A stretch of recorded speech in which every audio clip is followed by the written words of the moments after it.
Muito boa noite, estamos iniciando mais um programa Entrevista Coletiva. Este espaço aberto pela Band Triângulo para discussão de temas e questões que dizem respeito às nossas comunidades. Conosco na bancada, a jornalista Mércia Gregório, repórter aqui da Band Triângulo, Monique Fernandes, também nossa companheira, repórter aqui da Band Triângulo. Meu nome é Urley Moreira e tenho um grande prazer de cumprimentar o nosso convidado desta noite, o defensor público Fabrício Mussolini. Boa noite, é um prazer muito grande tê-lo conosco aqui nesta noite. Boa noite, prazer é meu. Doutor Fabrício, todos sabemos que a justiça brasileira é uma das mais morosas do mundo. Um estudo da Escola de Direito da Fundação Getúlio Vargas demonstra que a população acha a nossa justiça morosa, cara, de difícil acesso e desinformada também. A Defensoria Pública veio para minimizar esta impressão negativa que o Judiciário tem? Eu acredito que sim. Na questão da demora, né, principalmente da questão do acesso, a Defensoria Pública veio para combater essa lacuna. Nós precisamos melhorar muito, né, crescer muito, ser equipada a Defensoria, assim como o Judiciário. Às vezes a morosidade também se dá por falta de profissionais do direito, tanto defensores, promotores ou juízes. Questão de custo também, porque a Defensoria Pública ela vai atender aquelas pessoas que não têm condições de contratar um advogado. E são pessoas que também não podem arcar com as custas do processo, que realmente, muitas vezes, as custas são bem pomposas. Uma boa parcela da população brasileira, principalmente em Minas Gerais. Belo Horizonte está no topo, que de uma nota de 0 a 10, Belo Horizonte está, acho que, com 9%, com 9 pontos de desconfiança, vamos dizer assim, da eficiência do nosso judiciário no quesito morosidade, demora no atendimento. De uns anos para cá, né, a quantidade de processos também aumentou. O brasileiro passou a ter a noção que ele tem que ir atrás dos seus direitos. Então isso aí também ocasiona essa morosidade, né? Não é só culpa dos operadores, claro que tem muitos operadores de direito que não são maus profissionais que deixam os processos, né, empilhados e não trabalham direito, mas também tem outros fatores, como a demanda, a grande demanda, e que ocasiona essa morosidade. Mas o que falta? Falta estrutura, falta pessoal, falta mais gente interessada em ser defensor público? Qual que é o problema? Bom, a falta de pessoal é gritante, né? A falta de estrutura, a falta de pessoal de apoio. Nós, na Defensoria, nós enfrentamos um grande problema no pessoal do setor administrativo. São pessoas que poderiam auxiliar o defensor... Agilizar. Auxiliar para agilizar na função meio, né? Por exemplo, postagem de carta, comunicação com os assistidos. Isso aqui, por exemplo, em Uberaba nós não temos nenhum funcionário do setor administrativo. Então o defensor, além de atuar na área fim, que é a atuação dos processos, né? Ou atuação na extrajudicial também que nós fazemos, acordos entre as partes, que nós depois homologamos em juízo, mas nós temos esse problema de falta de pessoal, do administrativo. Então nós temos que, às vezes, que postar carta, ligar para o assistido, para ele poder comparecer na Defensoria Pública. Então é uma falta de estrutura que eu tenho visto ao longo da minha caminhada na Defensoria e também pela nossa proximidade com o Judiciário, que esse problema está sendo diminuído. O governo tem investido em concursos, tem feito concursos, São tem melhorado. 440 defensores para 1.200 vagas, é um número que o senhor nos passou? Isso. No estado de Minas Gerais nós temos 1.200 cargos previstos de defensores e apenas 440 defensores lotados nos cargos. A profissão não atrai, doutor? Atrai. O problema é o seguinte, temos outras carreiras jurídicas que atraem financeiramente mais. Não só financeiramente, como a estrutura de trabalho também. Só que nos últimos anos também temos tido uma melhora. A evasão de defensores para outras carreiras antigamente era muito grande. A pessoa usava a Defensoria Pública como um trampolim para outras carreiras. Fazer um nome e poder ter um salário para poder estudar, para passar em uma carreira mais atraente, né? Então nós tínhamos antigamente uma evasão muito grande, era um trampolim que nós chamávamos, né? A Defensoria Pública era um trampolim para carreiras mais com remuneração mais atrativa. Isso continua acontecendo? Ainda os defensores fazem isso ainda, essa prática de usar a defensoria como trampolim? e não investem nessa carreira? Existe ainda sim. Só que com a melhora, a partir principalmente do ano passado, nós tivemos uma melhora substancial na nossa remuneração. Então, ele tem um plano de carreira que até 2012 vai ser uma carreira muito atraente. Então, nós esperamos que com essa estruturação, não só remuneratória, mas a estruturação do órgão, da instituição como um todo, com salas melhores, com prédios próprios da Defensoria Pública, com servidores administrativos, isso aí atrai mais pessoas para a carreira. E em Uberaba são quantos defensores?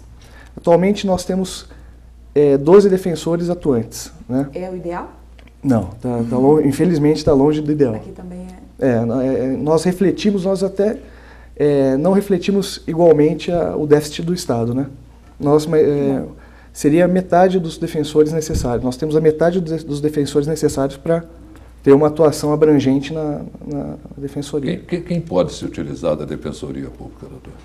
São as pessoas que nós chamamos de hipossuficientes. São pessoas que não têm condições de arcar com as custas do processo e que não têm condições pode pagar um advogado. De contratar um advogado, exatamente. São pessoas carentes que, como não tem essa disponibilidade financeira, ela pode ser beneficiária da Defensoria Pública. Tem uma renda? Tem um valor de renda? Nós levamos o parâmetro médio de 3 salários mínimos. É esse parâmetro da renda familiar da pessoa, do assistido. Né? Então, e nós também não temos isso como algo posto e eliminatório. Tem casos de pessoas que têm muitos entes familiares, né? São muitos filhos, têm problemas sérios de monetários na família, e nós abrimos exceções, algumas exceções até pessoas que ganham um pouquinho mais que 3 salários mínimos. E hoje, quais são os principais casos que chegam à Defensoria? É da vara da família, é criminal, como o senhor estava dizendo? Qual é o principal, vamos dizer, esse problema que as pessoas têm vivido, as pessoas mais pobres têm vivido? Sim, nós temos 2 carros-chefes, que é a área civil e a área criminal. Na área civil, nossa maior procura é a área de família, que é que mais nos tem, são pessoas que mais nos têm procurado, pessoas que têm problemas de divórcio, alimentos, petição de alimentos para os filhos, reconhecimento de paternidade. Na área criminal nós temos também muita procura na área de infância e juventude, menores infratores, né, são acusados de cometer delitos, infrações, né, chamadas infrações, e nós defendemos essas pessoas, esses menores, e também na área criminal. A área criminal é muito procurada. Nós, no estudo que nós fizemos, nós imaginamos que 60% até 70% das causas criminais, as pessoas que são acusadas de cometimento de delitos aqui em Uberaba, são defendidos pela Defensoria Pública. 70% quase? 70%, chega a 70%. Na área criminal, isso? Na área criminal. Os casos de delitos. Nós temos conhecimento num caso que é até muito emblemático nessa história de prisão, que o Superior Tribunal de Justiça chegou até lá, até o STJ, o caso de um ladrão de galinha que foi preso. Ele roubou uma galinha caipira, no valor estimado ali de R$10, e esse rapaz foi condenado a 1 ano e não sei quanto. E a coisa foi rolando até que a Defensoria Pública entrou, junto até ao Supremo, ao Superior Tribunal, e esse cidadão ele foi libertado, colocado em liberdade, e o tribunal alegou princípio da insignificância para a aplicação dessa lei. Como é que é isso, doutor? Bom, insignificância ou A Defensoria Pública, por exemplo, ela pode interferir na decisão de um júri, por exemplo? Sim. Nesse caso, o princípio da insignificância ou bagatela, né? São causas que, pela sua repercussão social tão baixa, ela não ensejaria o trabalho do judiciário. Só o que nós gastamos com o salário de um juiz, de um promotor, com os papéis de um processo, esse valor é infinitamente maior do que o prejuízo que essa pessoa teria causado. Prejuízo social que o senhor diz, por exemplo, roubar uma galinha traz um prejuízo insignificante para a população. Exatamente. Mesmo a vítima ela não vai ter um dano tão grande para ensejar um processo judicial. Nós aqui em Uberaba temos, diariamente nós vemos casos desse, e nós também temos peticionado para os tribunais superiores e estamos conseguindo êxito. Em caso de pessoas que furtam alimentos em supermercados, chamado furto famélico, porque não tem para sua subsistência. Caso de pessoas que são dependentes químicos, que furtam fios de cobre, hidrômetros, São furtos que são também chamados de bagatela e tem uma repercussão social maior para a própria pessoa do autor do que para a vítima. São casos, e nós atuamos sempre para... Ele furta e rouba para comprar droga. Para comprar droga, exatamente. O roubo já teria uma implicação maior, porque o roubo envolve violência, né, ou grave ameaça. Então já não entraria nessa questão da bagatela. O furto é uma subtração sem violência ou ameaça.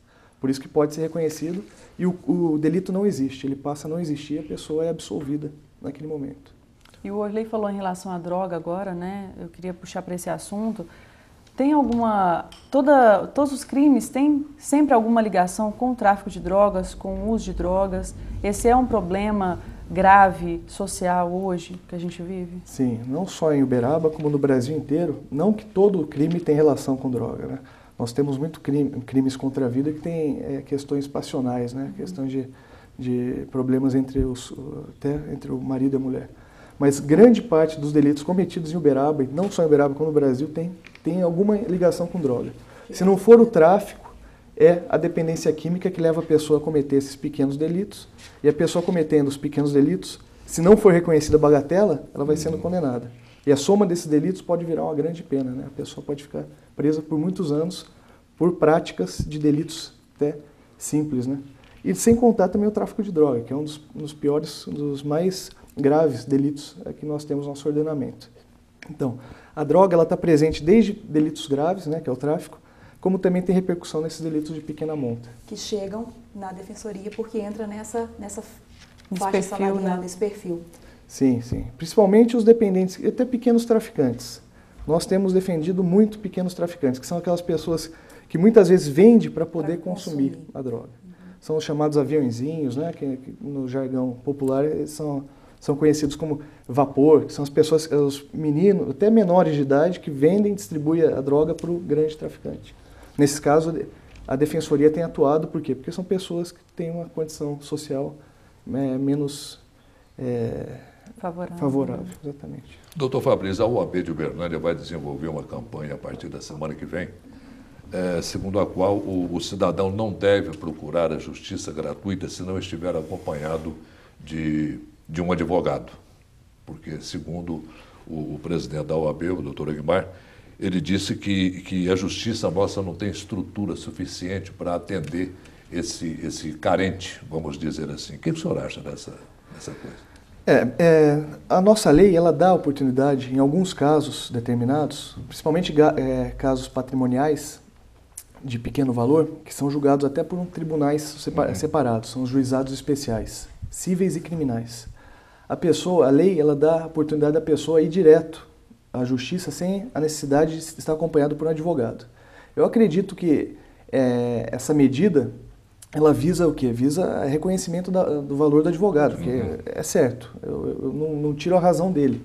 Mas a lei diz, a pessoa não precisa, em alguns casos, a pessoa vai diretamente no juizado, ele fala com o funcionário do Poder Judiciário que vai atermar, ele vai pôr a termo as reclamações da pessoa, qualquer problema, principalmente patrimonial que ela tiver, e ele vai poder ter a tutela jurisdicional, o juiz vai decidir embasado nas declarações da pessoa, sem a necessidade de um advogado. Nós vamos para um rápido intervalo e daqui a pouquinho nós voltamos com o nosso Entrevista Coletiva.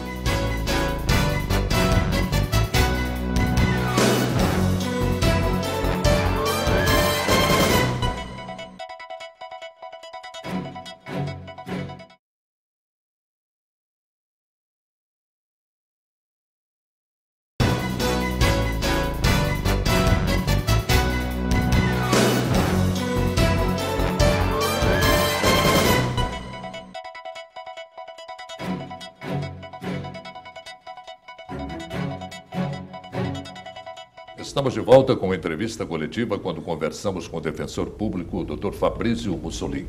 Merci. Voltando a essa campanha que a OAB de Uberlândia pretende desenvolver para que a pessoa não procure a justiça sem um advogado, não é meio confuso? Porque a justiça dá esse direito para que a pessoa não precise contratar um advogado. Aí, tá bom, tem a Defensoria Pública. Mas a Defensoria Pública, como o senhor mesmo disse, o número de defensores é pequeno diante da demanda. não vai acabar travando para que a pessoa tenha acesso logo ao direito? Bom, essa é uma campanha, né? Isso não obsta a pessoa procurar o juizado, os juizados especiais, para poder fazer valer o seu direito. No caso de Uberaba, infelizmente, nós não temos um defensor para a área do juizado especial civil. Nós temos um defensor que atua na justiça do juizado especial criminal.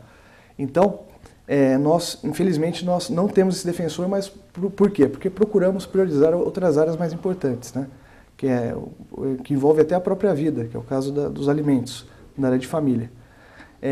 Então, eu acredito que não vai inviabilizar o direito. É uma forma de valorizar a advocacia, que é uma função realmente importante, necessária, e dá mais garantias para a pessoa. Porque se uma pessoa que não tem conhecimento jurídico procurar a justiça, muitas vezes ela pode até não fazer direito o seu pedido. Ela não sabe, às vezes, até mesmo se expressar. Exatamente. Em muitos casos nós vemos pessoas que não sabem nem na verdade, o que ela quer, né?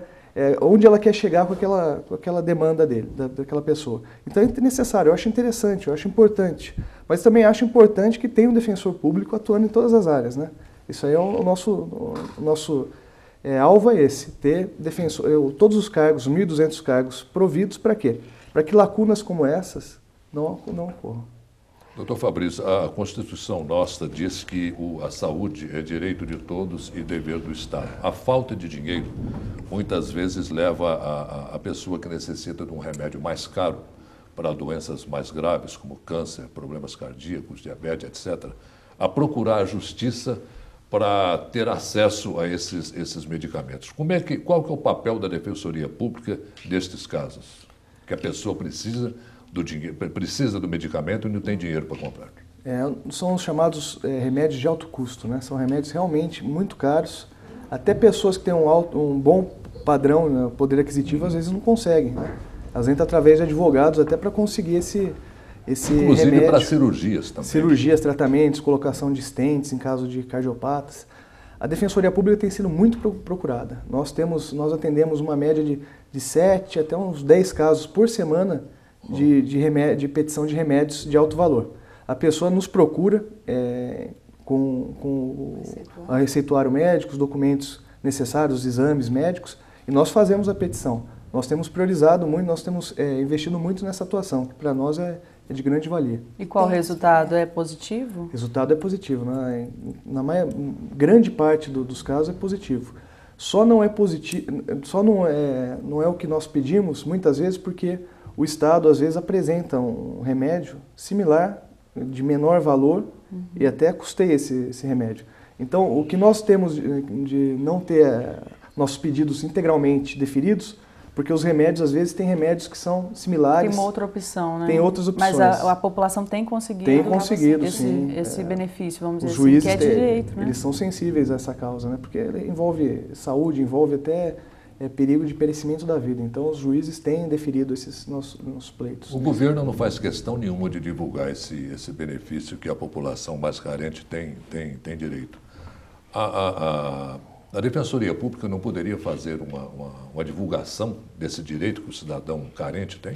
Sim, a atribuição, inclusive, a nossa atribuição é não só a defesa do hipossuficiente, mas também a difusão do conhecimento jurídico para a população menos carente. Nós temos cartilhas, a própria Defensoria Pública, com a ajuda da nossa associação, ela tem feito cartilhas temáticas. Nós temos cartilhas de idoso, de remédios, de infância.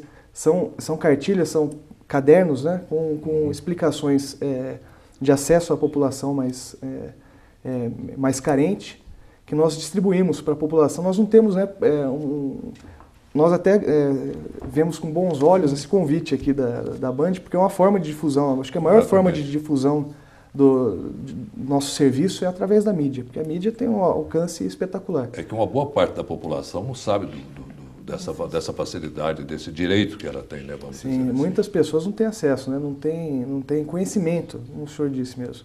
Então, através desse trabalho pequeno, né? Um trabalho pequeno que nós fazemos, distribuição de cartilhas, Até as pessoas que vão lá distribuem, pedem para nós darmos uma quantidade razoável para ela distribuir na comunidade delas. Quando ela se sente satisfeita, ela Exatamente, ela quer divulgar, quer fazer propaganda para quê? Para que o seu vizinho, o seu parente... E é um tipo de ação, doutor, que não cabe recurso. Você entrou com um pedido para obter o medicamento vem.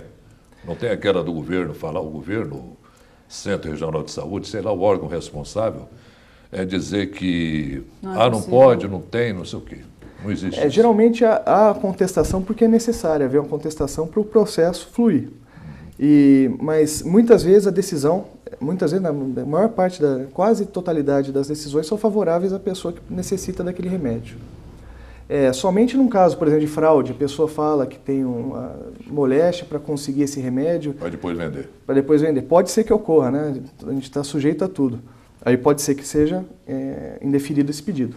Mas todas as questões que envolvem o Estado, o município, o ente federal, eles têm o reexame necessário, que é um recurso, ele vai automaticamente para o Tribunal Superior. Para quê? Para dar até maior validade àquela decisão do juiz da primeira instância. Mas tem casos relacionados à saúde, como a questão das clínicas, né, para tratamento de dependentes químicos, que não deu um resultado tão positivo assim, né? Como que está o andamento desse pedido que a promotoria fez, que o Ministério Público fez, para colocação, para possibilitar os dependentes a esse tratamento gratuito? No ano passado nós propusemos uma ação civil pública, né, que é uma ação coletiva, que é uma prerrogativa recente de 2007, que a Defensoria Pública tem essa atribuição de propor ações coletivas, né, para não defender uma pessoa, mas defender uma coletividade. Nós propusemos essa ação. O juiz, numa decisão corajosa, ele deu a liminar, porque o objeto da ação era a construção, ainda, né, porque a ação ainda está em tramitação, é a construção de um estabelecimento para recepção dessas pessoas, dos dependentes químicos, para tratamento deles, né, que nós não temos em Minas Gerais hoje estabelecimento para internação compulsória, que a maioria dos casos exige isso, porque o dependente químico, ele não tem, muitas vezes ele não tem a consciência que ele precisa de um tratamento. E pedimos em caráter de liminar 50 vagas, 50 leitos nas comunidades terapêuticas já existentes.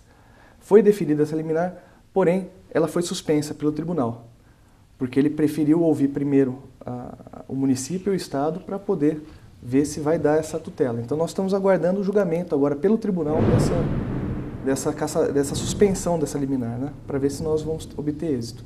Mas eu acho que não só esse pedido, mas mesmo se ele não for acolhido, mas só por nós termos colocado levantado essa bandeira, essa questão que é de suma importância, é uma das maiores problemas sociais do Brasil hoje em dia, é o problema das drogas. Eu acho que isso aí já tem um caráter positivo já.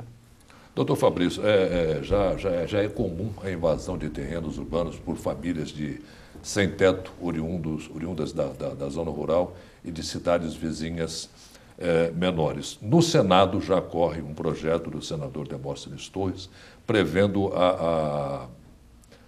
tipificar esse tipo de invasão como uso capião urbano.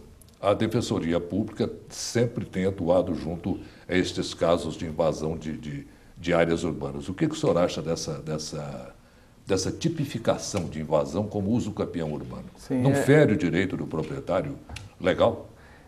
Isso já é previsto constitucionalmente, né? O que o senador está querendo é regulamentar esse direito da terra, da moradia, né, da pessoa. São vários fatores que têm que ser levantados, por exemplo, terras improdutivas, especulação imobiliária, pessoas com latifúndios enormes e a terra improdutiva. Então, de um lado tem o direito do proprietário, mas do outro lado tem o direito das famílias carentes que não têm né, onde morar. Então, essa regulamentação acho que vem até para poder haver um equilíbrio, né? Porque a pessoa também não pode ficar sem o teto dela, né? Então, a Defensoria Pública ela atua, né, em Belo Horizonte, nós temos um núcleo de atendimento dessas pessoas, nós atendemos em loco, a Defensoria Pública vai no local para poder tentar fazer uma regulação, porque a pessoa, o proprietário do bem, quando ele tem seu imóvel invadido ou ocorre uso capião, ele também vai ter direito a uma compensação financeira. É como ocorre uma desapropriação, né? Como se fosse a construção de uma estrada. Então, o proprietário não vai ter totalmente perdido, um prejuízo total. Ele vai ter uma compensação financeira por parte do governo para poder assentar essas pessoas na sua moradia. Nós agradecemos a presença do Dr. Fabrício Mussolini, defensor público. Muito obrigado pela sua presença e uma boa noite. Muito obrigado, eu agradeço a presença, a oportunidade de difundir a Defensoria Pública através desse veículo tão importante, que é esse programa, né, renomado, de pouca duração, mas já com um grande nome na comunidade, e precisando, nós estamos à disposição. Obrigado.